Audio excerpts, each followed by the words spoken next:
welcome to the Flannel podcast, where we take a deep dive into the music that defined a generation. From the fading echoes of glam metal to the rise of raw and gritty grunge. Whether you rocked out in high school back then, or you're just curious about this legendary era, join us as we explore the music that made us, and maybe still does. Yeah, so the 1987 episode, huh? I think we're going to start a series with that shit. What are we calling it? Clam it or slam it? Jam it or can it? Jam it or can it. Right. So that was 1987. So, you know, every so often, I guess we'll do another year. Pick a year. Yeah, we'll have to have somebody figure out what years that we're going to use. You know, maybe we'll do a poll.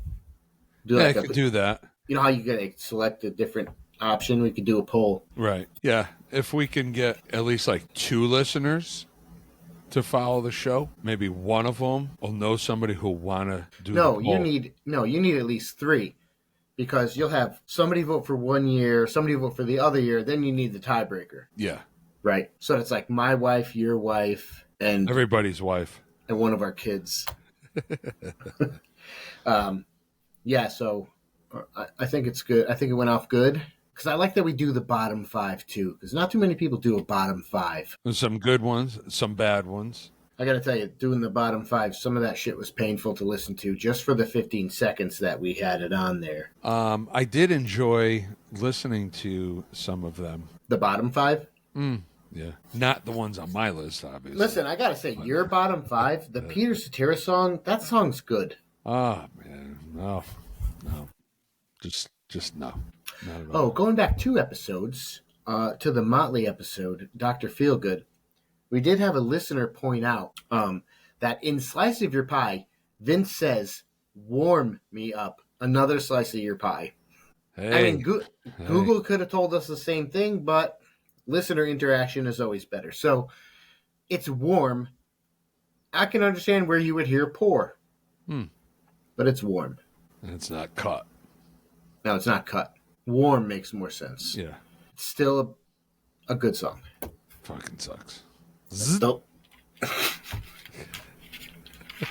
Listen, you know what I can do? I can capture that soundbite, the zipper, the laugh, and we can just insert it into random spots. I don't see why we couldn't do that. So whenever you want a response from me, it'll just be zzz.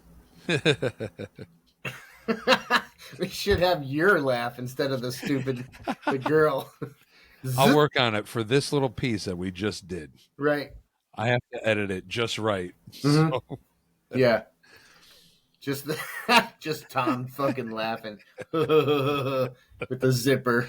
Maybe I'll work on that. All right, so here we are. We are on episode 7. Lucky number 7. How much posters and pinups and shit like that did you have splattered all over your wall in your bedroom? I had none. Currently. At one point, I had none. And then I did. It was kind of hard sharing a bedroom with your brother who was not that far into music as yourself. He's into sports, and I'm not. So one side of the room had all the concert posters. The other side of the room had sport posters like Wade Boggs and Bo Jackson. It was very difficult to keep. Don Mattingly? No, wait, you wouldn't have. You would have Wade or Don, but you wouldn't have both. No, not at all. Those were the big posters that I remember my brother having. You know, the ones where you would go into your music store or Kmart and you would flip the rack and look at all the different posters that was on that. No bullshit. I actually miss Kmart. I really do, because fuck Walmart. Yeah, and I'm tired of the people wearing pajamas that just show up like they have to live there. Like they go into Walmart like it's their living room or kitchen. I've done that a time or two. Fuck off the show. Fuck this. I quit. No, I you know what? I'm not gonna get dressed Well, up in you a three-piece can, suit. and no, but you can because it's been accepted. So fuck you in your It's not like pajamas, I'm your going in big like fucking kiss slippers. it's not yeah. It's not like I'm going in fucking footy pajamas or something. But I do, occasional sweatpants if I got to run out quick or something. Whatever. That was Cheers. salute. Yeah, I understand it. I don't know. There was something, especially the Kmart that we had nearby. I don't know. I mean, I did work there. That was my first job, I and remember. it's just I don't know. It seemed more personal, and the people and all that. Where you go into Walmart and you don't know if you're going to get fucking shot or what. It You just see some now the Walmart that is not in. I don't have a Walmart in my town, but the town over has a Walmart, and that was the nice Walmart hmm. compared to some of the other ones, and it's going downhill. I mean, some of the clientele is fucking. I mean, you wouldn't want them to babysit your kid. I mean, Actually, may probably. yeah. Well, maybe Yeah. it's just a shitty situation. Anyways, Yeah. it's not the same. It's not like going to Kmart. You remember fucking Kmart, dude? Attention, Kmart shoppers. We're now featuring a blue light special in our appliances department. Mm-hmm. Or something, some shit like that. And everyone would fucking rush to the fucking blue light Yep. You flashing on the. you could go and buy a CD, a pair of fucking sneakers, and a shotgun, What else do you need? and that's it. And actually, you could probably put them all on layaway and get them in a month. Layaway. Yeah. Yeah. See. But you know what you couldn't buy in Kmart? No. Rock and roll magazines. They didn't have them.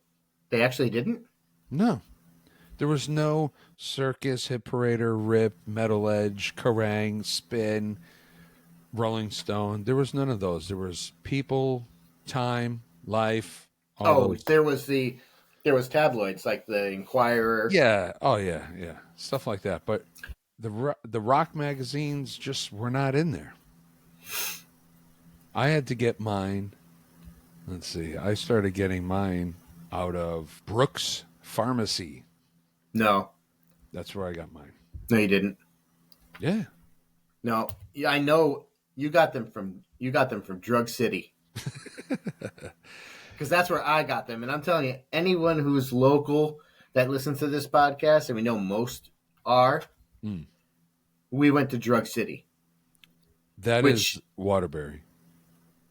No, Waterbury is not Drug City. I mean, Drug City's not Waterbury. It's Drug City now. Oh, that's the nickname. No, I didn't really frequent Drug City. You must have. Come on. No, not on my own. That Because where no, I that ended up place was- living, What, you're living where? when I lived on Westbury Park, I would go up the street and shit, that was 87, 88, 10, 11.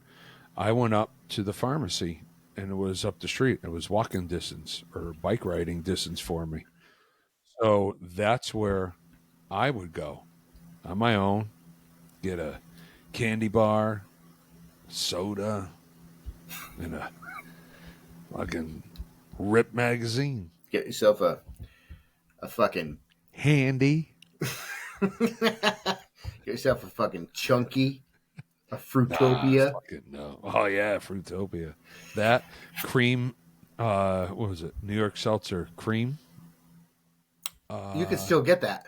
Well, yeah, I saw that those finally are kind of back out again. Yeah, but you But can't yeah. get a fucking Fruitopia or a Sobe, No, which was South Beach when I was drinking. That's what the Sobe is short for, South Beach. Yeah. But yeah, no, it was at Brooks Pharmacy. That's where I started getting mine. When I started getting into hard rock, heavy metal, and putting pictures on my wall, which every kid did, it was, I'm a kid, so whatever it was, I had to have my mom buy it. And I would always go grocery shopping with my mom every Saturday morning, and whatever ShopRite had on their shelves, because they had a magazine section, Yeah. whatever they had, and then occasionally, and then it would be Drug City too, because we would run down there to get stuff quick. Yeah. And I don't know anything about Drug City. That's not a chain. Was it a chain? Oh man, actually, I don't believe so. It's just a local pharmacy. Right, and actually, it's funny. A customer was in just not long ago with me, and he had mentioned Drug City, No and kidding. he had talked about the. I don't know if the pharmacist was kind of the owner of it in the back. I forgot his name, but he actually knew him. I think he even worked there at one time. So I thought that was kind of funny because usually in my everyday, I don't really hear many people mention Drug City, unless it's Waterbury. No, that place has a. It was huge because even if my mom was in the grocery store next door, I would, if I'm bored following her around, I would come over to Drug City. And so I'd either be flipping through every magazine they had, every rock magazine, Metal Edge, Hip Raider, Circus, Rip, or if you were smart, like a lot of us were, you were taking the hustlers and putting them inside the Rip magazine. So when you open it, it looks like you're looking at Hit Parader or something, but you actually got a fucking Handy yeah, you're getting handy right in Drug City. from a magazine. You actually got a fucking hustler in there, and you're flipping through it, and you're fucking like 12, and you're like, yes, there's like boobs and stuff, and beaver. So So why would there be animals and boobs? Like critters? well, they also had hunting magazines. Nice beaver. Right. I just had Thank it you. stuffed. I just had it stuffed. So Brooks Pharmacy did not carry Hustler. Drug City did. Hence Where the fuck name. was there a Brooks? Okay. Your mother worked there. So why were you? Now I know that, but you said you were on the other end of town. Why would you end up at that Brooks? Oh, Westbury Park was right there. Was it? No. Yeah. French Street, right there. You're really Behind the localizing. cemetery. You're really localizing this episode, though. We picked up a listener in Portugal. Hey, if you're listening from Portugal, how are you? Hey, it might be familia. Well, that's what I'm saying. Thank you for tuning in. Obrigado. This is local, so Right here. right. So yeah, it was just closer for me. Yeah, I mean, It was closer to the center of town over here. I really don't know if that Brooks was there. Like, what was there prior to Brooks? It was empty for a long time, and there was the bowling alley upstairs. What is there now? Walgreens. It went from Brooks to Rite Aid to Walgreens. Your mom was only there after we were driving, so. Yeah, my mom worked there. She worked there after we were, because she was a stay-at-home mom while we were kids. But then when we got to high school age, she decided to get a little part-timer or whatever. So she did work at that. To support your habit at Drug City. Right. Well, Drug City was probably gone by that point. She worked at that particular Kmart, and she worked. Shit. Yeah. I didn't know that till now. Yes, you did. No, I had no idea your mother worked there. It was definitely prior to me. I want to say she worked at after. No, she worked at Kmart in the late, maybe 89, 90. Okay, all right. So maybe she maybe wasn't there long because she wasn't there when I was there. No, That was 93, 4. Yeah.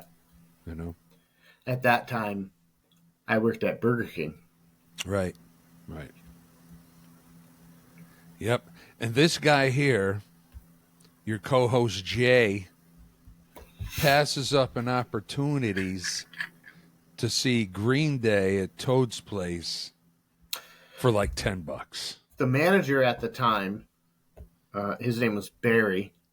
Nice guy, not Manilow, but he was a really nice guy. Yeah. Drew comics, very talented guy. He's like, hey, you want to go see this band at Toad's? Toad's place. It's pretty well known, but it's a club. I don't know what, In New 1,000 people, Haven. Yeah. Oh man, I don't even think that many. if that. Yeah. Anyways, all right. So who are you going to see? It's this band called Green Day, and I'm like, I don't know what that is. I don't know who that is. I turned it down. I didn't want to go. And they were actually supporting the album Dookie, and it was before the album broke. Hmm. So that's when I would have gone to see them. Yeah. I mean, I kind of regret it. I'm not the biggest Green Day fan, but it would have been cool to see. Right. Right. You know? Yeah. No, that I definitely would have been. Yeah. And I know we're going way off here from No, not albums. that's all right. We're Whatever. going way off from Topic. magazines. The Green Day album, I remember going into our local record store and I would buy albums based off of album covers. And I saw that, the Dookie album. I asked the guy, Larry, I asked him if he knew anything about it, and he had no idea who they were or anything. It just come out, so I bought it, brought it home. When I went back like the next day or two, because I was there almost daily, and he asked me about the album, about the band. And I said, well, I said they sound like they're a punk band. They sound like they're British, but they're from California. I said, yeah, it's pretty good. Yeah, he just sometimes does a little accent, it seems like. Well, and that's always funny when, the British sing and it's like perfect, nice, clean English dialect, American dialect. And then you hear him talk and it's like, whoa, dude, where did that come from? It's like And then, Ozzy. yeah. And then you hear, say, like Green Day, and especially on that album, he almost has like a British punk accent. And it's like, you're Because I far think that's from what it. they're trying to emulate. Well, yeah, I mean, definitely did, definitely were. But yeah, I remember playing that album a bit. But they were never in any of the rock music magazines that I bought because at that time I stopped buying them. That's around the time that I think I stopped too. I think a lot of people stopped. I was buying or having my mom buy rock magazines probably 88, 89, 90, 91, 92. Wait, what, are you fucking poor? You see a magazine now, it's $15. Dude, it is. And I sit there and go, fuck, yeah, I'm poor. I can't fucking buy that. I say, I'm not buying that $15 for a Yeah, fucking like, magazine. holy shit. You ever notice like all the magazines at the register? Like I was in fucking Walmart. With your pajamas on. With my pajamas. And the magazines at the register, they're all like throwback magazines. It's like 80s, or here's a picture of fucking Freddie Mercury or something. They nostalgia sells. I mean, that's what. Oh, for sure. Because nobody wants to be here. You know what I mean? So nostalgia sells. That's why you guys got to start listening to this podcast a hell of a lot more. All the pop culture, all the little stuff that we throw in there, Nice beaver. All the nice beaver.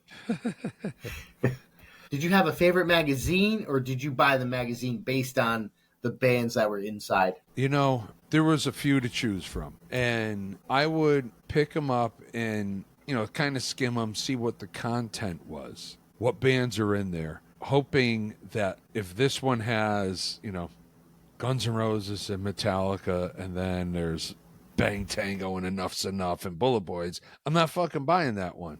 But if this other one had Guns N' Roses, Poison, Crew, Metallica... Wait, you wouldn't buy the one with Bang Tango and the Bullet Boys?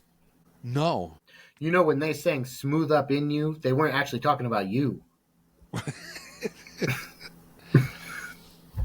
Smooth Up In You! Wow. What's the singer's name? Whatever his name is, he'd be proud. I think his name is Mark. That's all I have. Mark Bullet. It's like his middle name is Boy, so its name is different. Mark Boy Bullet. It's like the Partridge Family, but but they're all their last name. All their last names is Bullet, so Yeah. it's the Bullet Boys. Yeah. And one dude is Mark Mark. something. I think. I I have no idea. actually I like that song, but I can't tell you another song they do, Nope. or even if they're still around. Maybe. Are they? I don't know. I don't know. Look into that. Let me know. Let me know what the new Bullet Boys record is like. Smooth up in you again. It's like a fucking remastered 35 times. That's it. So yeah, no, I wasn't getting the one with Bullet Boys and Bang Tango and what were the Taiketo? That was another name. Taiketo. Yeah, I Remember know that, of right? them, but I don't know what they sound like. Or... No. And No, they would have the magazine. They would have like fucking, big ass letters like Warrant, and then but as the letters got smaller, it'd be like the bands you have no idea who the hell they are. right. And they might have got mentioned in a column. Right. And that's it. Yeah. So if you're a fan of that band, like you wanted to see Tiger Tails or something, Tiger Tails. This is the next album I'm making. That's a band. Tiger Tails. Fuck. What? That's a real band, bro. I had no idea. Yeah, from then. Oh my hell. Tiger Tails, but it's with a Z. Obviously, there's a Z. Wait, is it? Why would they go straight up with an S? Hold on, I gotta find that. I gotta find it out. This is too good. No, it's a band, bro. Yeah, with a Z. Of course. Wow.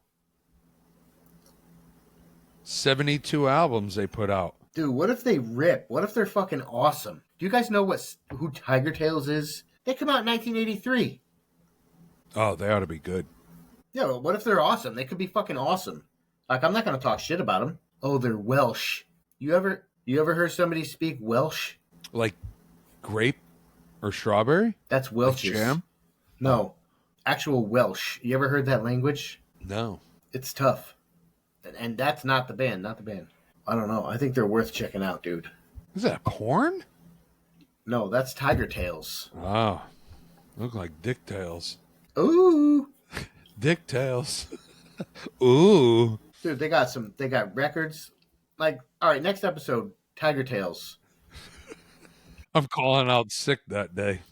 Where are they now? Look at the list of albums they have. 72 of them. They have records up to 2016. You know what, though? Honestly, I watched this video with Jizzy Pearl today from Love Hate, also Quiet Riot. You can see a picture of Tom with Yeah, Pearl that's on right. our website. I have the photo up there. I'm Tiger Tail's newest fan. I'll tell you what. I'm going to blast this shit in the car because I'm into the vibe that they're putting out just by looking at the pictures. Because you have a very, very short drive to work. That's why you're going to blast it. No. Well, it's 15 minutes or so. Jizzy Pearl's got a YouTube channel that I highly suggest everybody check out. If you're into Quiet Riot, Love Hate, check it out. He's got some stuff on there that is pretty interesting in talking about being on the inside in the rock business. There was a video today that I just happened to see, kind of one of my first ones, and he was talking about the rock musician, the guy that's doing the cover band, fucking midnight setting up, and they're going to play some shit music, and you're like, this band sucks. But you know what? They're out there fucking doing it. They're getting paid for it. Yeah, playing at midnight might suck, but for them, they're probably fucking loving it. Or that guy, he's loving it. And he was kind of mentioning, like, maybe don't shit on them because they're fucking doing their passion and maybe doing it when they can. And I find myself doing that an awful lot. And as shitting on people? Yeah, so a lot of these bands, actually, the wife had mentioned. Like, I try.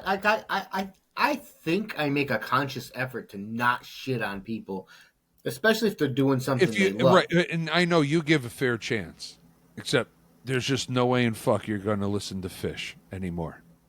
No, but because I gave them a fair chance. Right, and that's the thing. It's just not my thing. Right. And that's fine, you know, and I'm not a Fish fan by any means. I haven't given a fair chance to a lot, and maybe I should. Just like when you were talking about Enough's Enough, and you were saying, dude, really good, you know, blah, blah, blah. But I'm looking at it like I can't get past the fucking Pretty Pinks and, you know, the band name Enough Z Nuff. Of course they use a Z. They all use a Z. I can't get past the image, so I'm not even bothering to where I actually should. Hey, let me check it out because they're there. They've made it to that point for a reason. Right. Sometimes bands do the image because they feel like they have to, or what they really are. But a band like Enough's Enough, when I saw that when they came out and they started putting the new thing on MTV, they were like showing the big fucking peace sign on the screen, and he had the round glasses, and a lot of people were doing the same thing at the time. And he looked like he was straight out of Sunset Strip, Faster Pussycat type of sleazy, but they had more color type of thing. And I remember thinking like, wow, they're really ridiculous looking.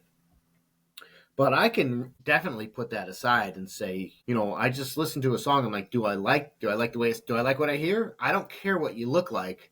Do I like what I hear? And yeah, I like a lot of Fly High Michelle is a great fucking song. I mean, it really is. I don't care what year it came out, because I think Enough's Enough is one of those bands that was like great band, bad timing, because things were about to change. You know what I mean? But I look at it like great band, if I listen to it. Great band, bad timing, bad name, bad image. Yeah, I think that sort of thing has a place, and maybe nationally or worldwide is not that place, but it might work on Sunset Strip. It might work at the Cat House with Ricky Rackman. It might work in places like that. It might not be accepted worldwide, but that doesn't mean you need to stop doing what you're doing, because this guy over in fucking Richmond, Virginia doesn't understand what you're doing over there because it flies in LA, Okay, so you just pointed out Richmond, Virginia. So that one listener that I think we have there, we're not talking about you. We have a listener in Virginia? Yeah. I just picked something in the East And Coast. I believe actually it is in Richmond. So we're not talking about you, Mr. or Mrs. Sorry. Well, I mean, it's just I just think you should stick. If you believe in what you're doing, do it. Right. Don't change. Right. And that's like even me doing my music, same thing. It's like I'm doing it, and that's that. The problem is that, and I noticed and social media is a huge problem, but Instagram in particular, when you have somebody doing something or whatever it is that they're passionate about, the way Instagram works is, I think the comments with the most interaction get up top. And usually that's the negative comments, because those are the ones that get people saying, well, fuck you, or you're full of shit, or this is bullshit. Those are the ones that get the most interaction. So that is what you see. So when you click into somebody pouring their heart out, singing a song or whatever, even if they're not perfect, whatever, you open it, immediately you're hit with the negative comments.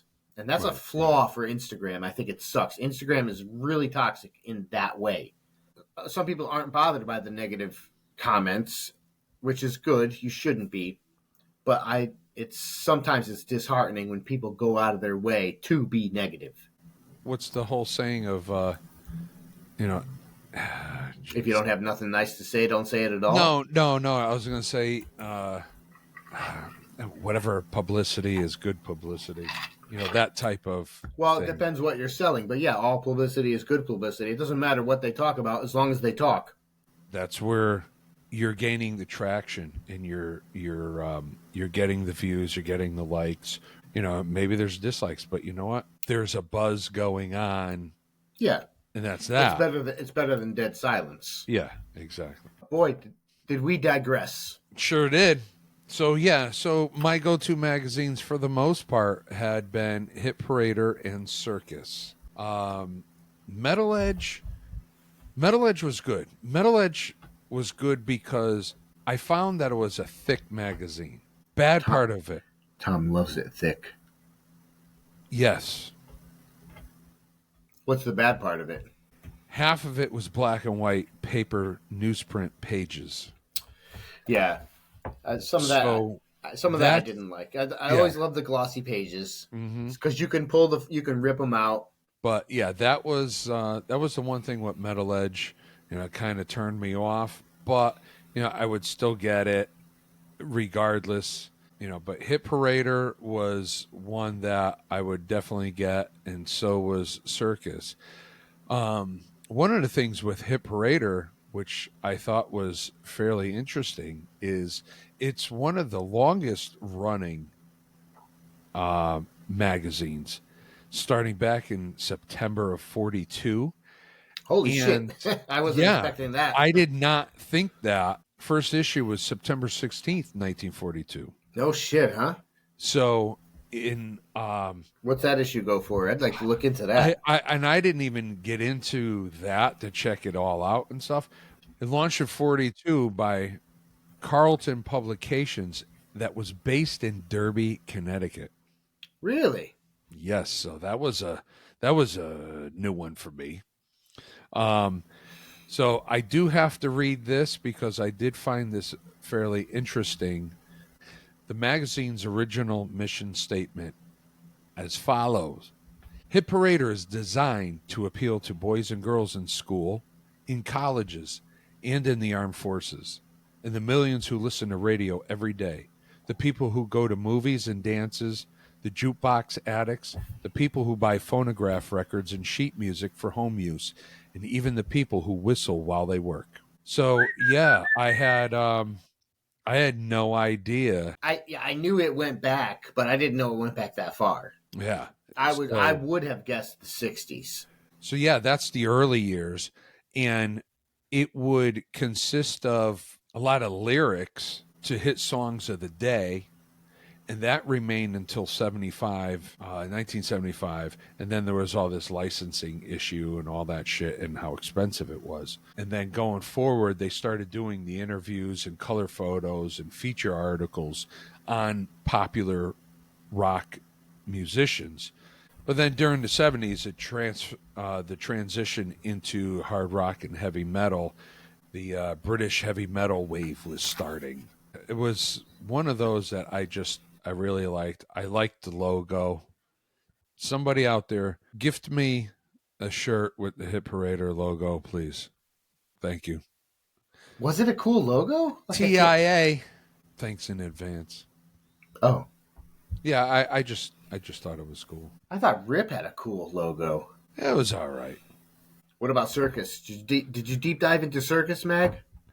Circus. Let's get into Circus. That's another one. That's one that's been around for quite a while.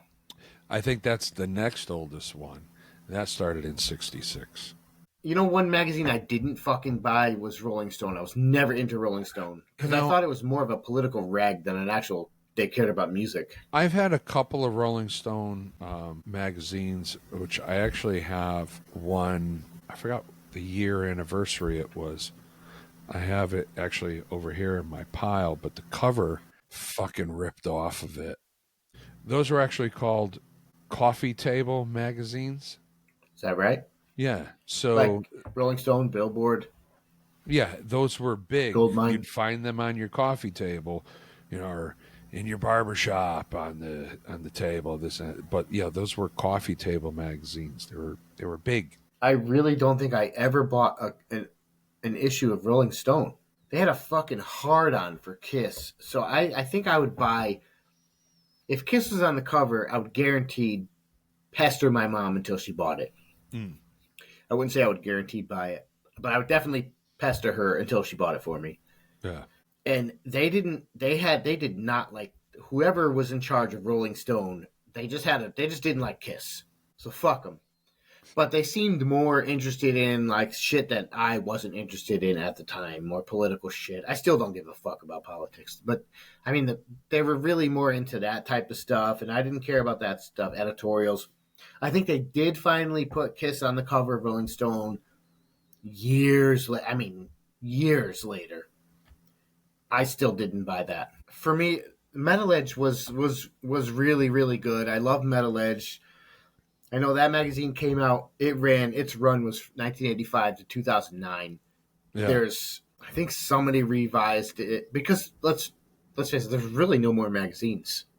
You No, want and you want and that's the information, you go problem. through your phone. Right. And that's where a lot of people, a lot of this younger generation won't understand is that was how we got our music information. We got it from MTV News, and then we got it from, the magazines. And I would go to the store 2 weeks later just hoping that it happened to come out earlier. I was there all the time to hurry up and find the new issue so I could see what's going on with what bands. So you had either whatever information your local FM radio channels would tell you about any of the bands, and your top 40 radio was definitely not playing, say, the Motley Crue. They weren't that deep into it. They weren't obviously playing Metallica at that time. So you're not really getting much in info as to, well, what's going on, what band is doing a new album or who's on tour. At this moment, I honestly don't even know how the fuck we found out that concerts were coming through. I can tell you how. Because I remember the very first concert I ever went to was Kiss, and I found it through a rock magazine. The bands would Oh go on yeah, tour. yeah. They would have tours posted in them. Right. That's right. That's right. They would have the an article, so and so's touring. Yeah. Here's the itinerary. They'd list the dates. Yeah. Yeah. I'd scan all the time for the fucking Connecticut date. Yeah, that's Well, right. That's right. Yeah, no, I did. I forgot that. So yeah, it wasn't like, hey, search it. Let's see. We had no way to find that out. I feel like this generation, maybe even the one before, they're missing out on so fucking much with regards to this stuff. They're missing out on so much of so little. That's how we found music out, through the magazines and MTV News. Like, that was it. That's how I discovered Iron Maiden. I didn't hear Iron Maiden on the radio. I discovered Iron Maiden for the very first time by walking into Fine Tunes, I think, and buying the live album, Live After Death. Yeah. Was that what it was? Just because Yeah, I yeah. liked the cover art. That's I didn't know cool. anything about the band. I'm like, that's fucking cool. Yeah. Mom, get me this tape. Ma, get me this tape. And put it on, and I was like, wow, this sounds like a fucking badass show. Yeah. And I really loved it. So that's how I discovered Iron Maiden. It's the first time I ever heard them. Iron Maiden for me, as we're talking about magazines and posters on your wall and all that, it goes back to my cousin Brett, his sister Jen, the posters on their wall. That's where I got the idea personally from them, seeing their rooms. And it took a little while for my mother to agree to have posters on the wall. And it was like, well, you could do this. And then I remember added a that. couple more. I had to convince my parents to let me put shit on the wall like that. Let me, my mom, I think they initially said you can put stuff on the wall, but it's got to be in a frame. Like it's got to be nice. Yeah. Like, 'cause there's one picture here, one there. And then it just sort of devolved into I'm stapling everything. I had pictures that were like this big. Yeah. If it was a picture of Kiss in the magazine, I'd cut it out. Bam, on the wall, staple. Staple. Everywhere. I mean, not a square inch of paint. You remember. But like I put it up, but I would make sure like one wall I had definitely was all Guns N' Roses, but I had to make sure all the pages that I took out were nice. I put them all together so it made like frame out like a nice square and all that stuff. But the very first thing on my wall was a Guns N' Roses poster. Then I kept pushing it and pushing it. And then I really pushed it when I had a one of those big, huge. Oh, actually, the company of those posters, a lot of those posters was Funky. Funky, yeah. Aha, how's Yeah. that? Yeah. So Yeah. one of the, I really, And really on the pushed it. bottom right, they all have that little Yeah. logo, Yeah. Funky. With that Yeah. little like rainbow color. Oh, yeah. So I ended up getting a Tracy Lords poster. I really pushed it. That was over the head of my bed. Hot. Hot. We'll have to probably see Were if her we can tits put it on out? our website. No, but she was just it was the closest thing to having them out. It was so hot. I'm I don't know, 12 Right. probably. Tracy Tracy Lords and Lords Axl Rose. and Axl Rose. Yep. The Skid Row section I had, and then I had some other like randoms here and there, and those were facing like Wade Boggs and Bo Jackson and my brother's like wrestler pillows that he had. The one's like fucking Macho Man Randy Savage, and he's like Yeah, this, and yeah, it's a yeah, pillow. exactly. Yeah. He had that one. Yeah. Yeah. The what were they called? The pillow fighters? Oh, Or I don't remember, but oh my they were god, like, I don't know, maybe pillow 18 people inches. thing. Yeah, yeah, Yeah. yep. But I yeah, remember those fucking he things. had Randy Savage. Yeah. Yep. I So, remember that shit. but yeah, it actually to go back. So the posters on the wall. My cousin Brett, I would go into his room and just like look at all the stuff on his wall, and he had the big funky posters of Iron Maiden, and he had the Aces High, he had Somewhere in Time, he had the Live After Death. Um, that might have been a Blacklight poster, With the and velvet.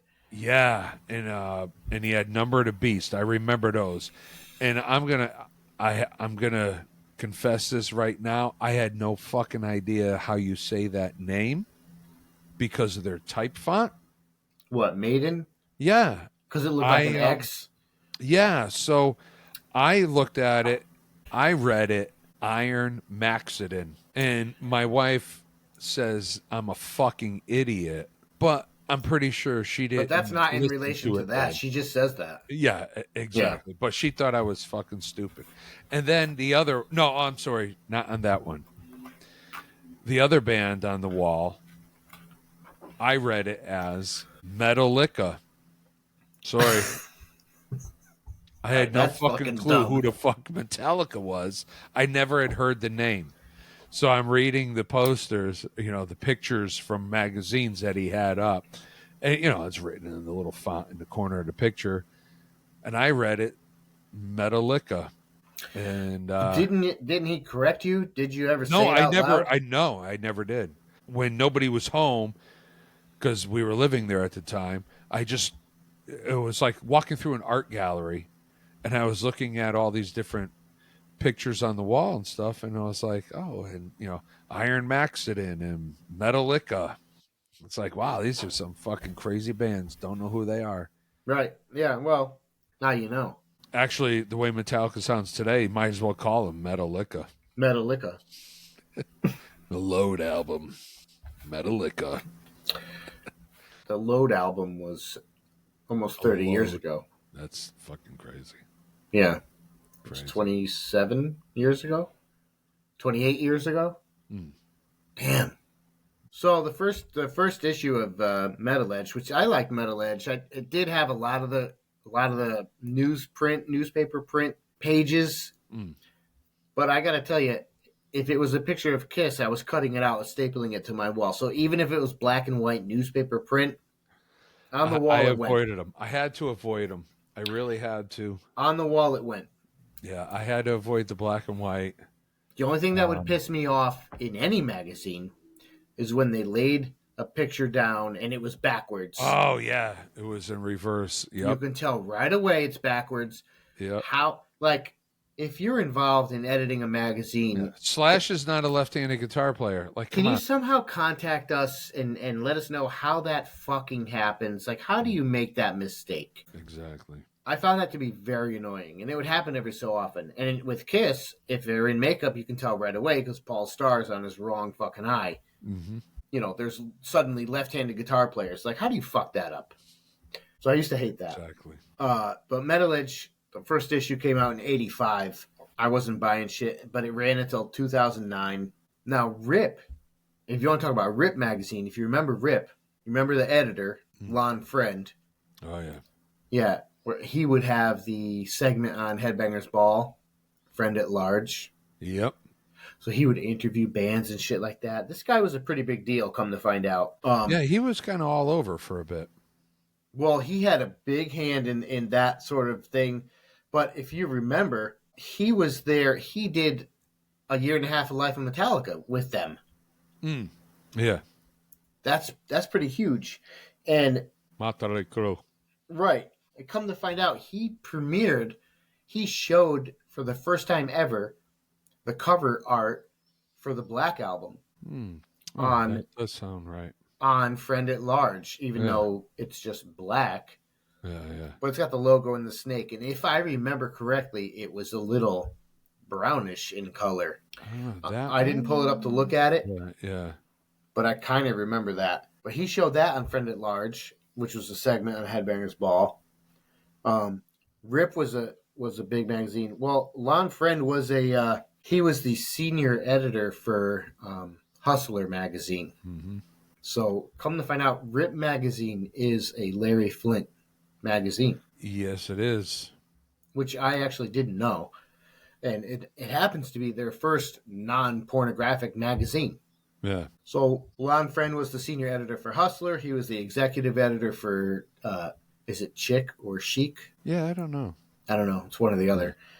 Another porn magazine.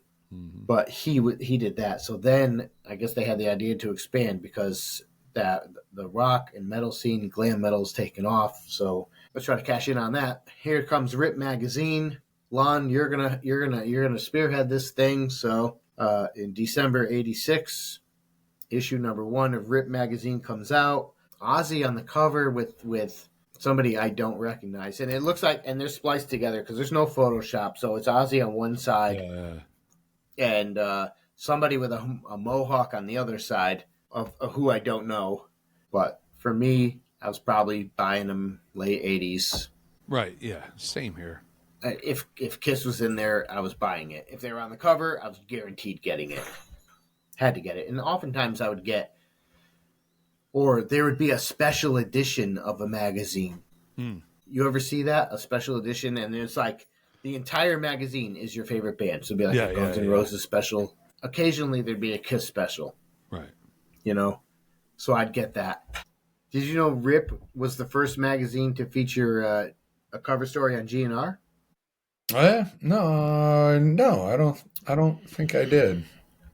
Yeah, it was like in '88 or something. Huh. I think they were the first ones to put GNR on the cover. I had to have gotten that one. I'd have to probably look it up, but I'm pretty sure I've gotten that one. You got any magazines still intact? You got any magazines? They were all cut up. The only time I had more than one copy was if it was a special edition Kiss magazine. I would either ask my mom to get me 2, which I can't see her actually doing. So they were like freaking $4. But I might have asked her to get me a magazine. Like she would pretty much, I can convince her to get me a magazine every time we went out or something. A Hot Wheel. So I might have gotten a magazine and then the following week just gotten the same magazine. Yeah. You know what I mean? Right. So I have a few that are still kicking. Yeah. That are from that time that didn't get cut up because I cut up the first one I got. That's, you know what I mean? That's interesting. Actually, one of my customers, I say customers because I own a barbershop, for the listening audience that doesn't know, it's not like favors on the side, handies, it's nothing like that. So my customer Deej, he had listened to the I Want My MTV epi, and he had said that it reminded him of when he was younger. His father had bought the CDs when they came in the box. The long box? Yeah. The long box. Mm-hmm. So it was like the whole entire album cover on it. So his father would get those, and then his father would cut like the front panel of it off, and he would hang those up in his room. So that was him like hanging up posters. Look at His me. father hung the fucking CDs? No. His father bought the CDs, but cut the covers for him. Oh, okay. I cut the son. I cut him. You cut his hair. Yeah. And the son would hang him up. All right, now that makes more sense. I thought the father hung it up, and then you're. See, when I didn't have a fucking CD player. When I first got a CD player, it was already the 90s. I didn't get one in the 80s. You had to be fucking rich to get one in the 80s. Yeah, my cousin Sean had one. Was he rich? His father, Rich. My uncle Rich. Oh, his father literally is rich. Yeah, that's right. Yeah. But yeah, he had a CD player. I remember actually his first CD player was a Magnavox boombox, and it had a CD player on the top and like a cassette deck or two. There's no way that didn't skip. Oh no, it did. Especially Yeah. if it fell off his dresser. Why would that Because even it was happen? too loud and it vibrated its way off. It walked off the dresser. Never happened, but dude, that'd be fucking hilarious. Hit the fucking floor and just skip. Just fucking keep skipping. No, the fucking fucking- slaughter. Ball. No, the fucking the thing would pop open, the CD would pop out and roll across the floor or something.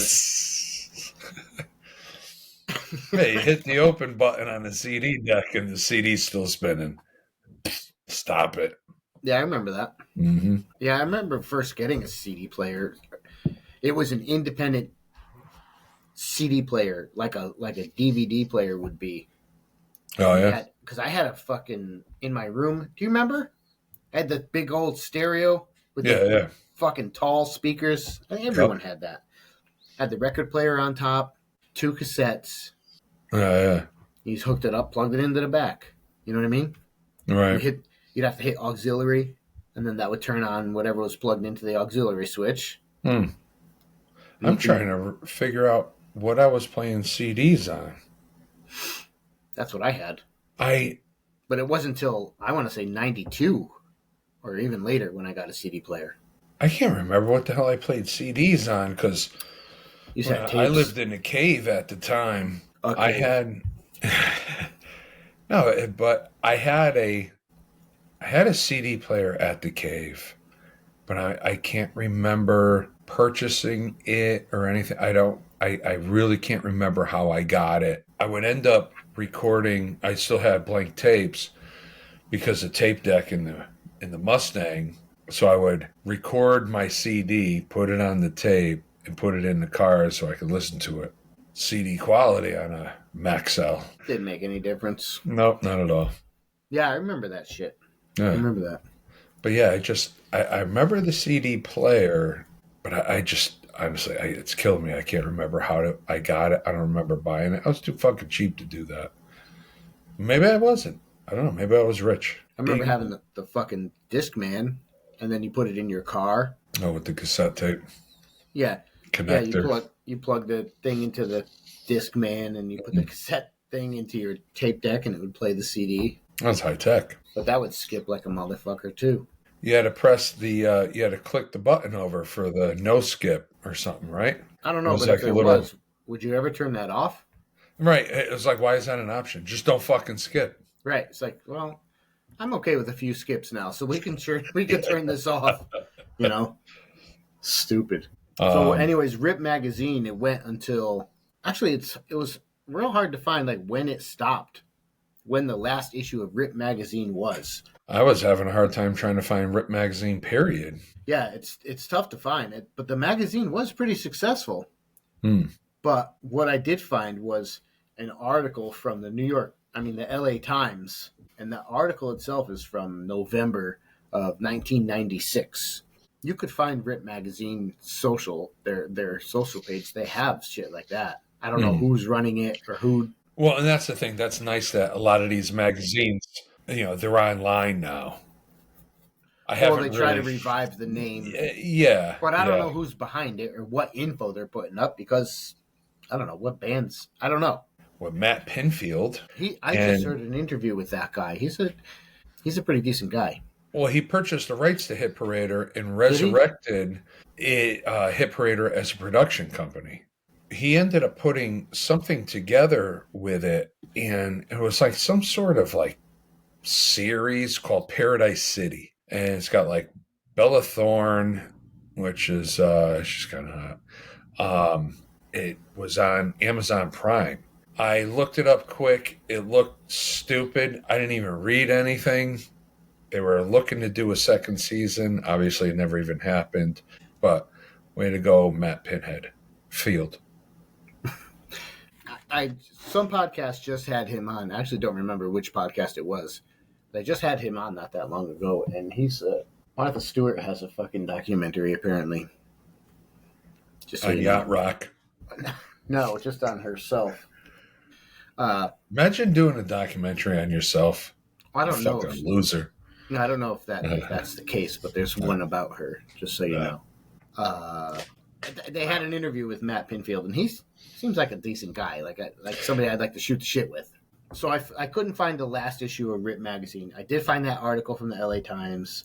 I don't know how to pronounce his last name. It's either Hochman.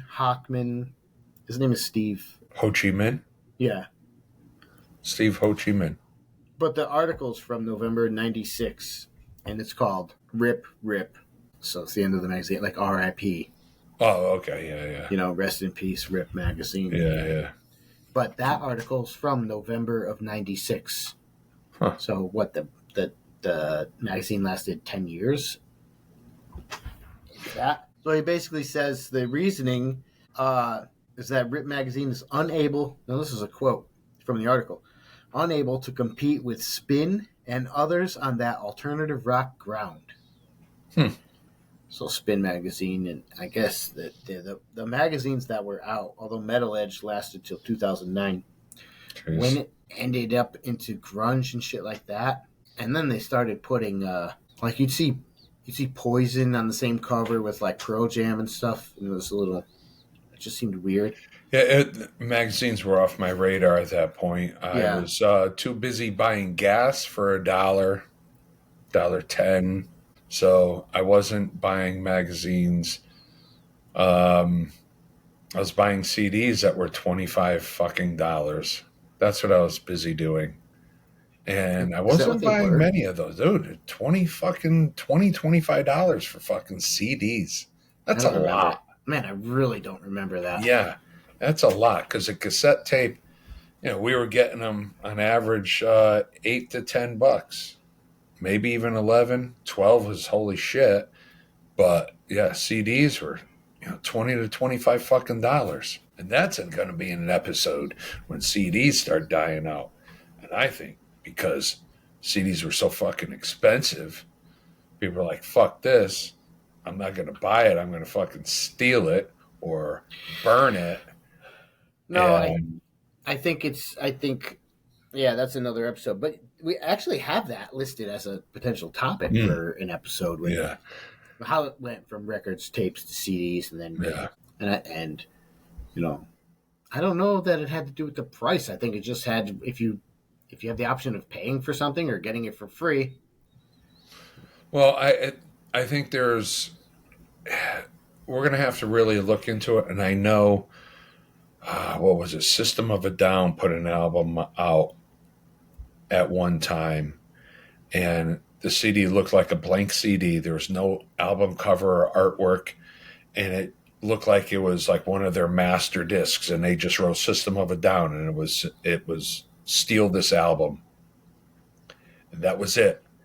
And there was that whole changeover going on, and we're going to have to, I don't want to keep going into it, but we're going to have to definitely research it a bit more, because there was something going on, and I'm pretty sure it was the prices of it.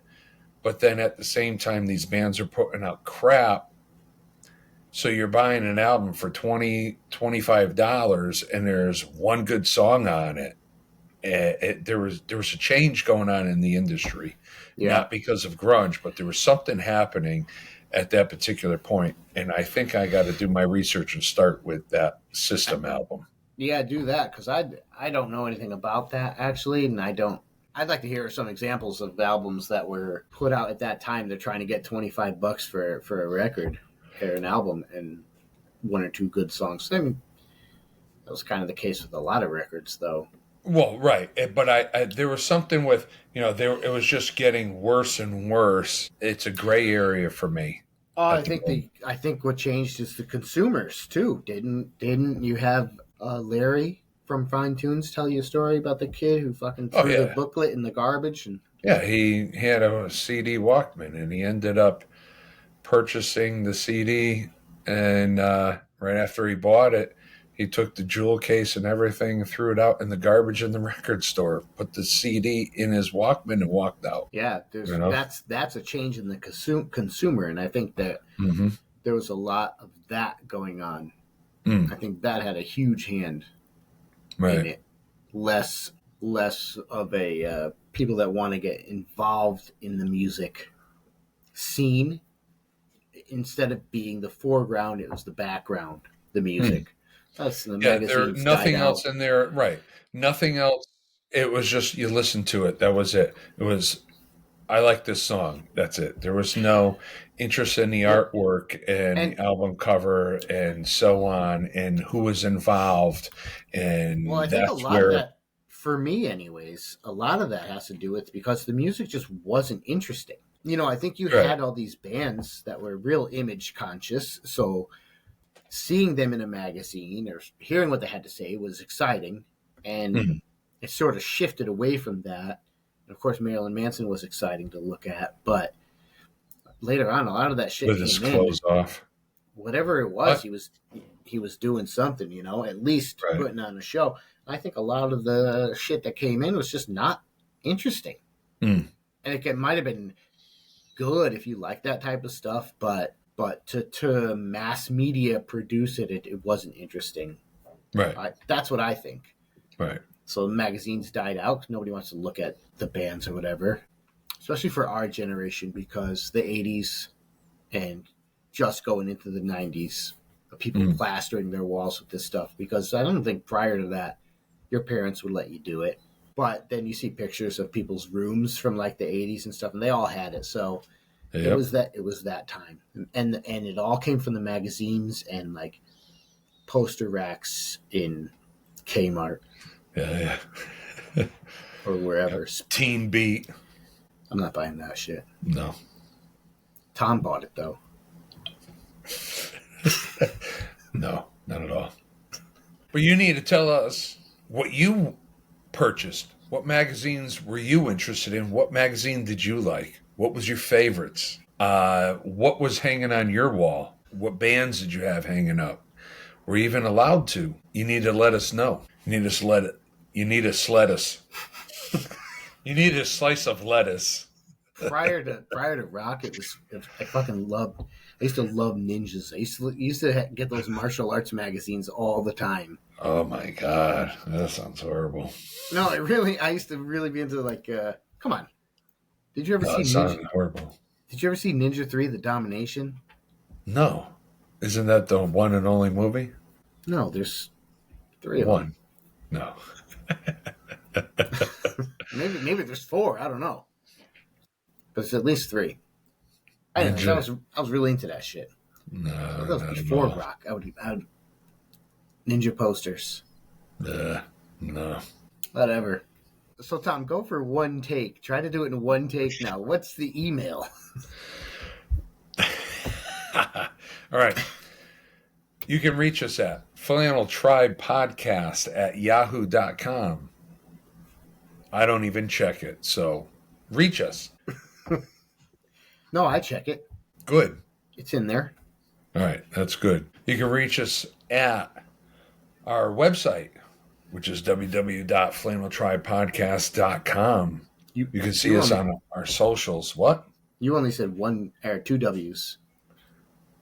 Yeah. On the World Web. You don't even have to put the W's, though. No, you can reach us at flanneltribepodcast.com. You used to have to write the yeah. http:// Check out the website. Flannel Tripodcast. Man, I always say that. Padcast. Yeah. FlannelTribePodcast.com. We have our Facebook, our Instagram, our TikTok, and our YouTube. The visuals on YouTube are getting better, and I'm working on doing the visuals.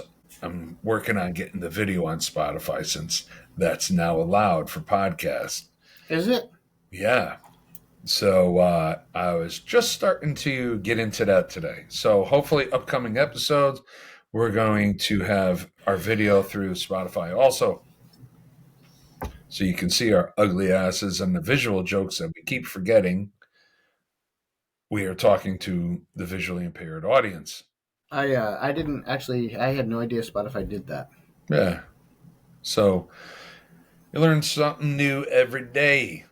I guess that about sums it up there. Join us next week. Join us next week for a very special episode.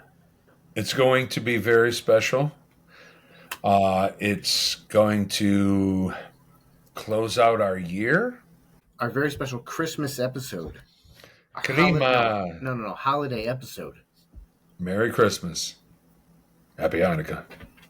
Kiss his ass. Kiss your ass. Kiss my ass. All right. All right. Signing off. That's it. Yes. Fuck off. Yeah. All right.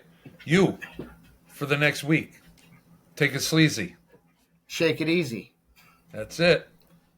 Peace out. Later.